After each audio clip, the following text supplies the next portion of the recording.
Want to grow an online business online? Are you tired of sacrifice and struggling? Do you wish to have a profitable online business doing something that you love? Do you look at other entrepreneurs and wonder what they have that you don't?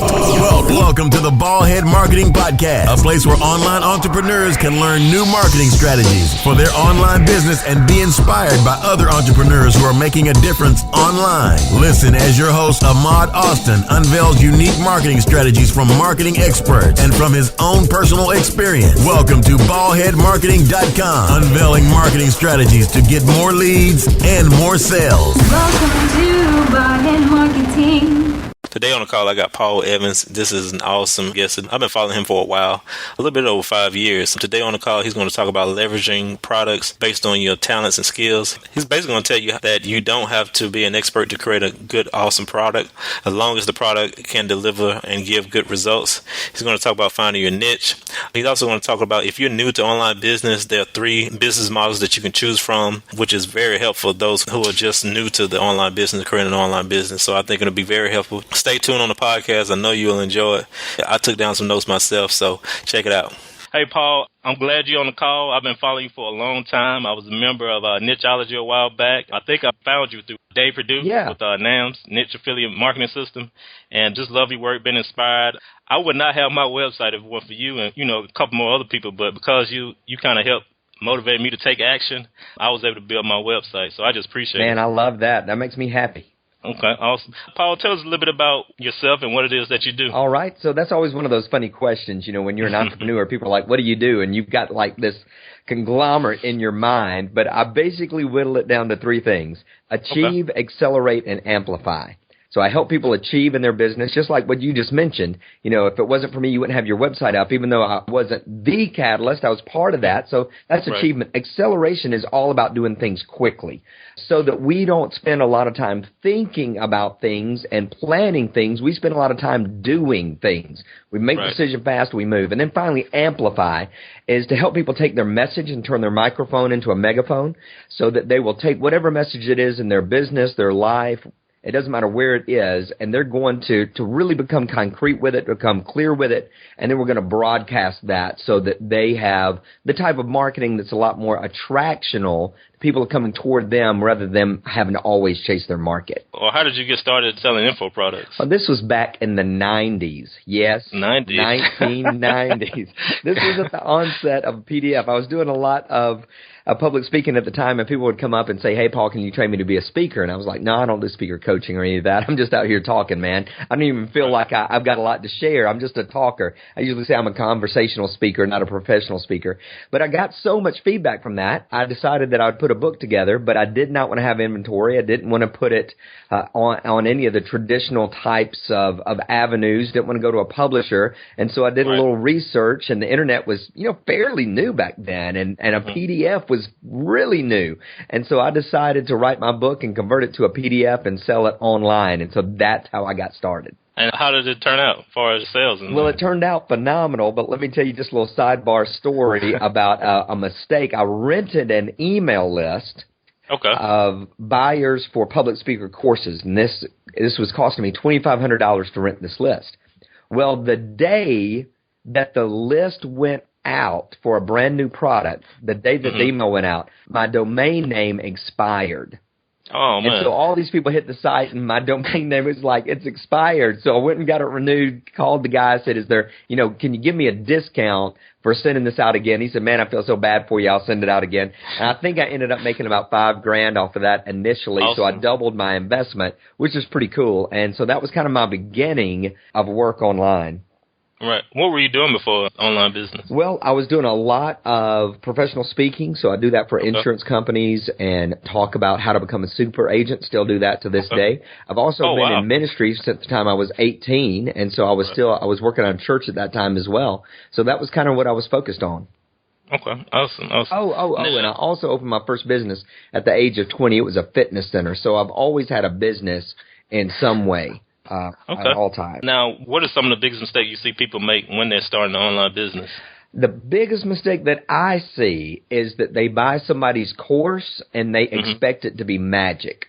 And what we forget is that that person's course is based on their strengths. It's based on their intellect. It's based on their background. It's based on their education. It's based on their experience. So it is the best of them put together into a course. And so we say, wow, well, that worked for them. It's going to work for me. Well, it's not if our wiring's different. Let me give you a quick example on that. Let's say that you buy a course that says make 6 figures as a coach. And you decide you're going to be a life coach. And what they teach you is how to coach people an hour a week by phone. But let's say that you hate the phone. You despise being on the phone with people. Well, you can buy that course, and it can work for people who are wired to be on the phone, but it's not going to work for you because it's based in the thing that you hate the most. So that's the mistake that I see most, is people trying to imitate a plan that does not match them. So how can they get around that if they, after they buy the product? Well, then you start thinking in terms of how do I leverage this with my strengths. So I don't do a ton of phone coaching. I'm doing more now than I ever have, but I love email coaching. And I say that technically. I don't ever write an email back. People send me their emails, and I always say it's got to be within a paragraph, or I'll send it back to you and say, hey, it's too long. And so, I'm setting this up on my strengths. So they send that to me, and I use something like Camtasia or Snagit, and I draw a box around their question, and I talk the response. Because in 5 minutes, I'm going to say way more than I'm going to say than typing for 5 minutes, right? And so I set up the whole program based on my strengths. Now, I could use the principles of that 6-figure coaching program, but then I would tweak it so that it's designed to operate in the best way that I can. So I guess if people don't do that, that's why they find themselves frustrated when they buy a product, because they don't know that they can kind of leverage it and use their own strengths. I think that's a big part, is that people think that it's immovable and that it's very linear, and it's not. It's really, I look at products that we buy as they are great, great, great suggestions. And so then we're going to take it and apply it to us. Right. I know you talk a lot about finding your why when you're creating your online business or knowing your motive. Right. Can you talk a little bit about that? Sure, and especially since you already know this, let me do this for your guests, I look at motives as either meaning-based or money-based. Okay. And people who are money-based, and almost everybody who starts a business says that they're in it for the money and that they're in it for the freedom. Mm-hmm. But here's the thing, that if they're truly money-based, they don't have a problem with selling. They don't have a problem with making offers. And they don't have a problem doing whatever it takes to make money. But the average person out there is not money-focused. They are meaning-focused. Mm-hmm. And that means that they would much rather see a client buy a product and get a good result than to sell 5 of that same product and get 2 returns and 3 people that never do anything with it. They would still be ahead by 2 sales, but they would be like, people didn't like my product. And see, money people don't actually care if somebody likes their product or not. Right. They just want to make money. Meaning people care about it. And so then if you care about the meaning, then you can focus on that. And then you start really proclaiming your message about it. And you're not having to really sell in a traditional way. You're just so excited. And the challenge is when you're a meaning person, but you buy a money-based product, you have a hard time implementing it because it really doesn't match your value system. I got you. Okay. How can a person who's, let's say, a single parent and they starting a business, starting a blog, all they're thinking about is money because they need the extra money, how can they become a meaningful person instead of a money person, so to speak? Well, I think that, it's going to definitely come down to needing the money, right? I mean, period. Right. So being a meaning person does not mean that you don't think about the money at all, but that you realize that money is simply a result. So you think, what I'm going to do is I'm going to go out here and do my best work, knowing that I will get rewarded with money by doing good work. Now, we still have to make the offers, and we still have to ask for the sale, but you think about if we're offering a product that we really believe in. Let's say that we really knew that this product would help people lose 20 pounds. Right. We would tell everybody about it. That's true. And people will say, well, I don't have the background. They've got all these excuses. I don't have the background. I don't have the education. Listen, you go see a movie. Your friend asks you if the movie's good. You go nuts telling them about the movie. And they don't go, time out. You're not a movie critic. No, they trust you because That's true. you had a good experience. So if you've got a good experience that you're willing to be a loudmouth about, you can sell it. That's true. That's true. Now, talking about people who start an online business, a lot of times people don't start one or don't complete a project simply because of fear. What are some of the things people can do to kind of overcome that fear? Well, I think that, you've got to, first of all, believe that you're doing good, obviously. Number two, we usually are afraid because we're scared we're going to get judged. And we think that somebody's going to come back and say something negative or they're not going to like something. And so when you look at that, you've got to decide that, I'm out here trying to do the best I can. It doesn't matter if I get, judged on that. Secondly, we get afraid that we are scared that somebody who is more advanced than us is going to see it and not be impressed.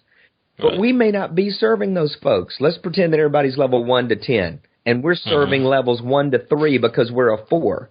Levels 5 to 10 don't matter. They're not in play. And if they give a comment to you, who cares? Right?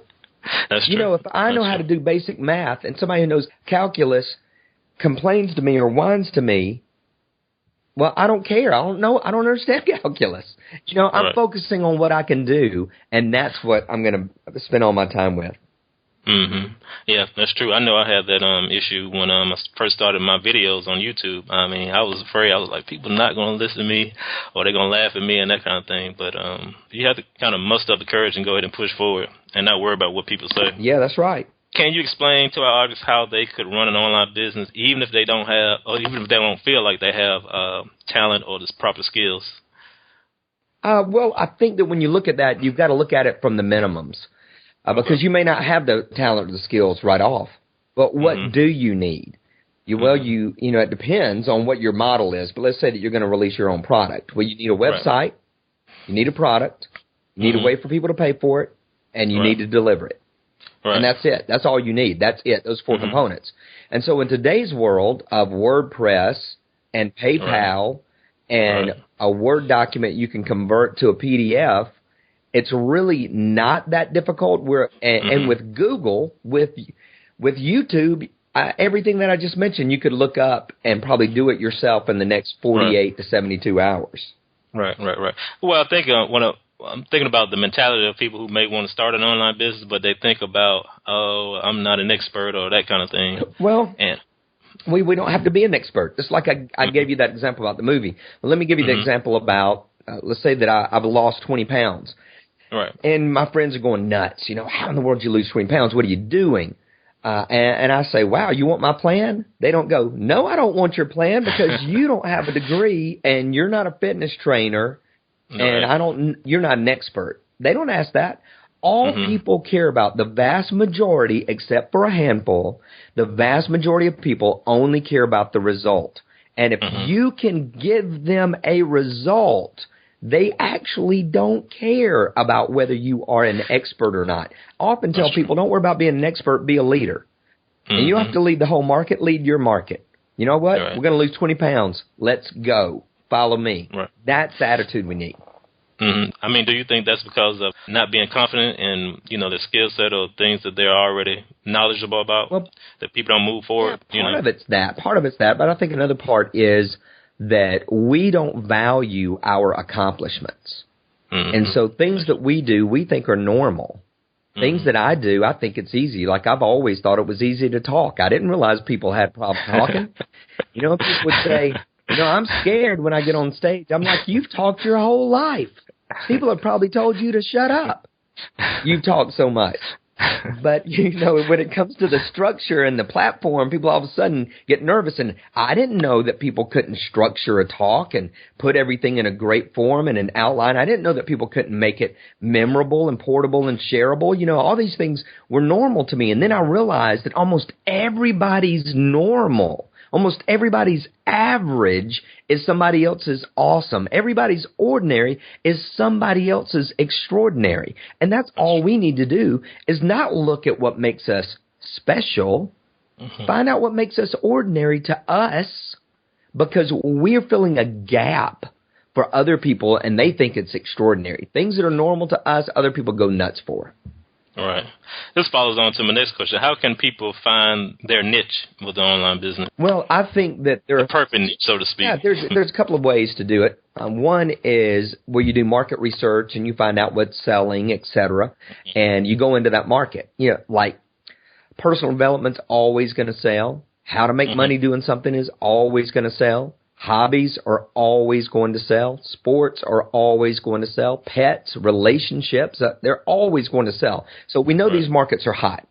So what I tend to do is I look at what is my message? What is it that I'm wanting to proclaim? What is it that I'm wanting to share? I just released a new product on how to achieve productivity. Now, I know people want to become more productive. I didn't have to go out there and do market research. People want to get more done in less time. And I know how to do that because I do it every day. So it's ordinary to me, but my format, my structure, I just took that and I put it in a consumable way, which is video and PDF, and people can utilize that. So I think when it comes to the niche, it's not as much guesswork as we really think it is unless we're thinking only in terms of how do I make money, how do I make money, how do I make money. That's what confuses us. If we were to instead ask, how do I give meaning, how do I give meaning, how do I give meaning, and then go, all right, now then, how do I make money in that particular meaning? It shifts it. Now, you have a lot of products. You have a lot of knowledge about different marketing strategies. I just purchased, I guess, one of your products on JVZoo about a week or so ago about email marketing. Can you tell me a little bit about how to build your list? Well, it comes down to attracting an audience and inviting them into your space. Now, that's kind of the nutshell. Right. So I might be on Facebook and I let people know, hey, I just put together this new report or this new video or this new article. Why don't you come over to the site and get it? And people come to the site and then they opt in and I've got their email address and then they get it. So that's one way. Basically, if we're looking at building our list, we can buy traffic. We can borrow traffic. Like if you were to email your list and say, hey, come listen to Paul, then I've borrowed your traffic. Right. So bought, borrowed, or brought. And if I go to my site and if I go to Facebook or Twitter and post something about it, then I have actually brought traffic to myself. What's been one of the key ways you've built your list? Is a little bit of everything? Yeah, probably a little bit of everything, and it depends on the business model. Like with Nichology, it's primarily been through affiliates, other people bringing me traffic. With another one of my sites, like with public speaking, I tend to do advertising. And so I'll do paid ads, and that might cost me 50 cents to $1 per click just to get them to my site. So you just kind of base it off the nature of the business and kind of what helps make the business grow. Right. Well, people will say things like, what's the best way to get traffic? My question is this. Where is your audience right now? How do you step in front of them? Right. So your audience may be in a huge group on Facebook. Get in that group, participate. See if there's a way to ethically and organically mention things that would lead people back to your site. At minimum, lead people back to your Facebook page. Right. And now with Nichology, you say you did that mostly with affiliates. Right. Are there any other sites you do based on building your list with using affiliates? Not really. That's just pretty much it. That's pretty much it. Okay. All right. What is one strategy that you implement on a daily basis that has brought you the most success in your business? My success strategy is based in the statement that I use all the time. Success is not an accident. Can you explain that a little bit? Yeah, absolutely. It means that nothing's just going to happen. We can't just wait for it to happen. We got to make it happen. The way that we do this is we decide exactly what we're going to do, when we're going to do it, how long it's going to take, and what we believe our result is going to be. So, for example, let's say that some of your listeners go, wow, you know what, I'm excited about this. The first thing I'm going to do is I'm going to get my website up. So I'm going to install WordPress. So that's what I'm going to do. All right, I'm going to start on that tonight at 8 p.m. That's when you're going to do it. Now, we don't know how long it's going to take, but let's say that they go, I'm going to set aside 2 hours watching these instructional videos to get started. And then the result is going to be by the time I get done with this, whether it takes me 2 hours, whether it takes me 4, I'm going to have my website up and ready to receive content and receive design. So that is it. You know, their website ain't just going to happen. Now, another option is I'm going to hire somebody I'm going to go online, find somebody that does websites, and I'm going to hire somebody and get it up by tomorrow, by this weekend. Still, it's the same principle. You know, what I'm going to do, when I'm going to do it, how long is it going to take, and what's the end result. Right. Now, how do we get past the what if this doesn't work? Well, sometimes it doesn't work. I mean, you know, it's like... Because a lot of times I know we start on projects, and for me, especially, sometimes I'm thinking about I'm wasting my time doing this, you know, that kind of thing, especially with an online business. And I just wanted to get your perspective on, you know, how do you get past that? Well, the truth is some things don't work. You know, they just don't. That's just part of the risk. That's part of being an entrepreneur is I'm putting something out there that may do really well or may not do well. You know, there's a reason that 80 to 90% of offline businesses fail. Basically, let's put it in that term, it didn't work. It just didn't work. And maybe the people didn't work, or maybe they didn't have enough capital, you know, whatever. And so the ratio actually does not shift too much online. There's not really a guaranteed right out of the gate success. Do I think that it's easier online than offline as far as building a list, getting customers, marketing them? I think so. But I think that the growth ratio can be, not always, but can be pretty slow unless you know somebody with like a massive list that would go and mail for you, right? Right. So, you know, building it all from scratch can be done, and some things work and some things don't. The way that you stay focused is if you believe that this is really what you're supposed to be doing. I always think about Paul Mitchell. I can't remember the actual guy's name that designed those hair care products. When he got started, he believed in it. And he went door to door to salons. He was told, no, no, no. Moby Dick was denied, rejected 90 times by publishers. Yeah, about time 23, I'd have been like, I'm not a writer. This was stupid. This didn't work. I've got a 1,000-page book that nobody will buy. You know what? But he believed. He believed in that message, and he did not quit. And so there's going to be a lot of things that don't work. And so the question is not, am I doing the right thing in this moment, but am I believing the right thing? Do I believe what I'm doing? Does the world need this? And if the world needs it, you know what? It may be that you pack it up for that day, but you don't pack it up all the way. Right. Now, I think you said something just a few minutes ago about finding your mission. Can you tell me a little bit about that? Yeah, that's really at the crossroads of meaning and your money. So that becomes your mission. Your mission is really all about that cause and that belief. So let me give you another example of this. Recently, I launched in my public speaking realm $1 Million Keynote. And what it's about is that if you've got this one core message that's hot, that's just solid, well, that core message can turn into a book. And that core message can be a product. And that core message can be a home study course. And that core message you could use to do coaching.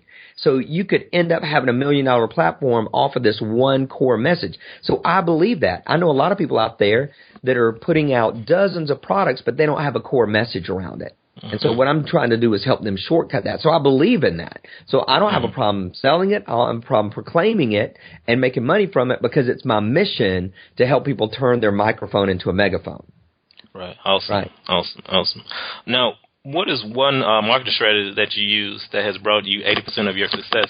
You know, that's a good question. And, you know, I definitely believe in the 80-20 rule. So when it comes to the marketing strategy, I would say that they're a little bit tied together. One, creating a product that solves a specific need or solves a specific issue. You don't have to create a product that answers every question on the planet for a market. Instead, if the market wants to lose 10 pounds, show them how to lose 10 pounds, not how to lose 100. Right. So keep it tight. And then the other part of that is really focusing on traffic. Once you get that product down, or once you even get your message down, you don't have to have the product yet. You need to be spending a lot of time getting people to your site and opting in for your list. So as much as possible, you want your audience to be as big as possible for that particular result. Yeah. Okay. Awesome. If you were telling somebody if they wanted to come to you and how do I start an online business or which ways I should, go, would you say start a blog? Would you say just go ahead and make an info product and right off the back and just kind of test it that way? Would you say just start off making YouTube videos? I mean, what would you tell someone? I guess it probably depends on what business or niche they're in. Yeah, I usually teach if they're doing information products, then I tend to teach 3 levels. You could be a coach, which, if you felt good about helping people in a certain area, and you felt like you can give practical advice, you could start coaching today. You don't have to have a product. All you need is a checkout link. Right. I mean, you could literally That's true. right now go to Facebook. A lot of people do that now. Yeah. And say, I'm taking on 5 clients that I'm going to advise in the area of X. Private message me if you're interested. You send them a PayPal link. Boom. How quick is that? Secondly is that you're a teacher. And that's if you decide to create products, reports, etc., and however you want to package it. And then third is the reporter, and the reporter does the writing. This is more of like a blogger. And they do a lot of writing, they do videos, and they represent other products, and they tell people about books on Amazon or products they can use to build their business, and they get paid off of those affiliate links. And so I think those are the 3 core primary areas that I teach personally. There are definitely a lot of other ways to go, but if you're a coach, it's super easy. Teacher takes a little bit longer, and I think that a reporter can be fairly easy. You just need to put out a pretty good bit of content. But if I was starting today, and I would just simply ask myself, where do I believe I can deliver the most value? And I deliver the most value being a coach and being a teacher. So if I was starting over, that's what I would do. Somebody else may say, I love to write. I'd say, well, do a blog. If you're not a writer, you won't be following the reporter category. That's right. You have a lot of businesses. Like I said, I've been following you for a while. I know some of your websites. I missed you at the NAMS a while back. I know you spoke at the NAMS a while back. Are you doing that again this next year? I will probably do the second one of the year. I won't be there the first one. Okay. My question is, how do you stay focused with all this going on? You have a lot going on, so how do you stay focused? I just use calendar and look at it as seasonal, so that when toward the end of the year and the first of the year, I focus a lot on productivity. So my Achieve program kind of takes the preeminence. I just came through a season where I was doing a lot of teaching, a lot of coaching for public speakers, so my Amplify program kind of took the precedent. In the spring, I tend to focus, and even a little bit at the first of the year, I tend to focus a lot to help people, or at least accept people, intake process into the business arena. And so my Accelerate program takes a little bit of the preeminence. So I don't, even though they're all in operation, so I've got clients in each one of those at all times, I only put a focus and open the doors on certain areas at certain times of the year. Okay. Do you have a lot of VAs that are working with you? No, I don't. I do almost everything myself. Wow. Yeah. But I keep everything super simple. See, it's all based on my strengths, and I think about how quick can I deliver something. I don't think about, what you can't do. What I can't do. That's right. So I love graphic design. So I do a lot in Photoshop, and people will be like, well, Paul, you need to outsource that. I'm like, why? I've got to tell somebody else how to do it. Then I got to wait for them to do it. I can do it in 30 minutes. Right? So we look at our strengths, and that's where we spend our time. And then we either eliminate the other areas or we do outsource them. Right. Now, you've bought a lot of products, I'm sure. I have too. How do you stay focused when it comes to, or I guess, you heard the syndrome, buying shiny objects, the new shiny objects. How would you tell someone to kind of overcome that impulse to buy the next big thing? Yeah, pretty easy. It comes down to what's my focus right now. What's my number one focus? So let's say that my number one focus is building my list. And Jeff Walker's product launch formula comes out. Right. And I go, that's not going to help me build my list. Yeah, but he's talking about making $30,000 in 2 days. He's talking about that, but that's not what my priority is. Right. So I just don't get to do that. So whatever my priority is at the time, so let's say that I'm building my coaching practice, and a product comes out that says how to create your own home study course. I'm like, that's not for me. I'm not allowed to do that. I'm focused on being a coach. So we've got to know what we're focused on so that it becomes the filter for all of these offers.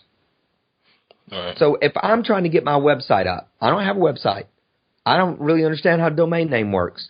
And somebody comes out with a product that says, hey, you need this product because it's going to help you get more upsells. Right. You don't need that. You don't have a website. So, basically, another question is, do I have the things in place right now to utilize that product? If I buy that product, can I actually do it? And most of the time, we really can't, or it's not something we're focused on. Oh, yeah. I've been guilty of that plenty of times. Yeah, and I've even messaged people way after the fact. When I finally got to the point where I was ready to do something, I've messaged people later and said, hey, I missed this a while back. I'm ready to get in. What's it going to take? How do I get in? Right. That's awesome. They've let me in. So, they let you in. Awesome. This whole, some people will say you got to wait till it opens, but I've had all kinds of crazy things happen with when it comes to asking for access. What I want to do is ask you, is there anything you would like to share with our audience about starting an online business or staying focused or anything of that nature? I just say that you've just got to remain true. You've got to know what you want to do, what you want to accomplish. People often talk about leaving a legacy. I just say live your legend. Man, whatever you want legendary right now, don't wait till you die before your impact to be put in place. Go ahead and make that impact right now. Let people talk about you right now. And let those who are going to hate it and hate your success and be jealous, let them be jealous right now. Give them instead of being scared of the critic or being scared of the jealousy, just be like, how jealous can I make them? How good can I make them? So, I encourage you guys just go out and be a legend. Be the champion of your market and let it rip. Awesome. Now, where can our audience find you online to learn more about you and your online business? Yeah, I'd say come over to paulbevans.com, Paul, B as in boy, EVANS.com. And you have a podcast as well. How long you had that? Man, I've had that podcast forever, and I've only got like 29 episodes because I am sporadic. I hear you, man. Well, Paul, I appreciate you being on the call. I thank you so much for being on the interview and some good information. I took some notes while you were talking, so I appreciate it so much for being on the call. Awesome. Well, I enjoyed it. You guys be blessed. If you're new to online business, you can choose from the 3 models that you're talking about. You can choose from coaching, teaching, or being a reporter. If you don't feel like you're an expert, don't worry about that. Paul says that you can actually still create a product, a good product, a quality product, even if you're not an expert, as long as your product gives results. So just kind of keep that in mind when you're thinking about creating a product. A lot of times we create products or we think about creating products and we feel like we're not an expert or we don't know enough. Just remember that as long as your product gives results. So Paul, just thank you again for being on this podcast, and I wish you much success. To find more about what we're doing over at Ballhead Marketing, check out ballheadmarketing.com. Also have a good free giveaway that you can check out and download. Also, if you like the podcast, leave a review on iTunes. I would love to hear what you think about the podcast and even how I can improve on it. Thanks so much.